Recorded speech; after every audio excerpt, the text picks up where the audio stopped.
quote a poster, omnipotence is an overused term in fiction, and only small amount of verses implement it correctly. Suggsverse isn't one of them. Here's the thing. Characteristics of a real omnipotent is simple only to perspective, boundless beyond limitations and definitions, beyond dualities, trialities, and infinalities, etc. The principal source of all concepts and realities itself, all-encompassing, transcending all creation, yet interpreting all existence. This is simple to one's perspective, but not another, especially since these attributes are all empowered by perspective, because then we dive into the perspective of other variations of omnipotence.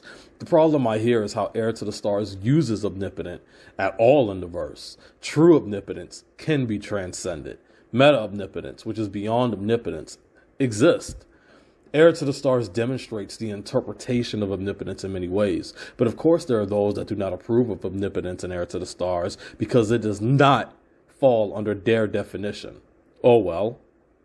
The fact that absolute, true, and boundless omnipotence is transcended does not debunk omnipotence. I go beyond using it as simply a boundless source of everything in the universe. It's not just basically beyond all.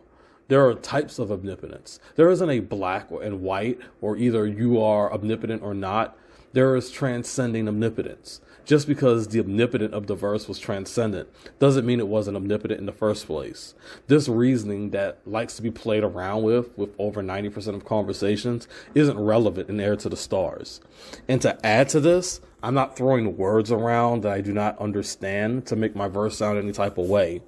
Everything has a definition that you can understand. Everything is shown through demonstration.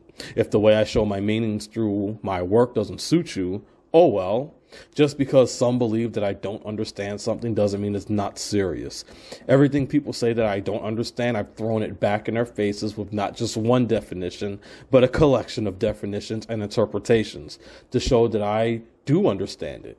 At this point, people just don't want to accept what they've created their reality to be.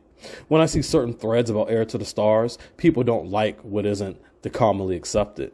It becomes, you're using the word infinity wrong. You're using the word omnipotent wrong. You're using the word square, triangle, and circle wrong. You're using the word logic wrong. You're using the word meaningless wrong. You're using the word exist wrong. Basically, you're using the word wrong.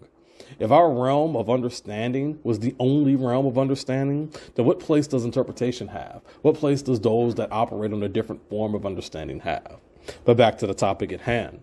There are two videos that exist which expresses what omnipotence is that I've created, and I haven't heard anyone say that I was wrong about the definitions.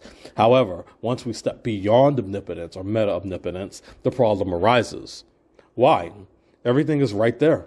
You have omnipotence and its meaning. And guess what? In Heir to the Stars, it's surpassable.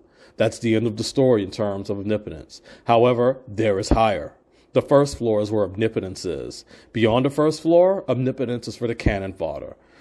It's a surpassed apex that no longer holds any meaning to anything beyond the first floor. And guess what? The cosmic hierarchy in Heir to the Stars is so massive that mere cannon fodder are beyond the scope of the first floor. Omnipotence is an overused term in fiction, and only small amount of verses implement it correctly. Heir to the Stars uses all the terms of omnipotence, and simply doesn't care if its principle is at the bottom of the tier list. There's so much greater complexity to the verse.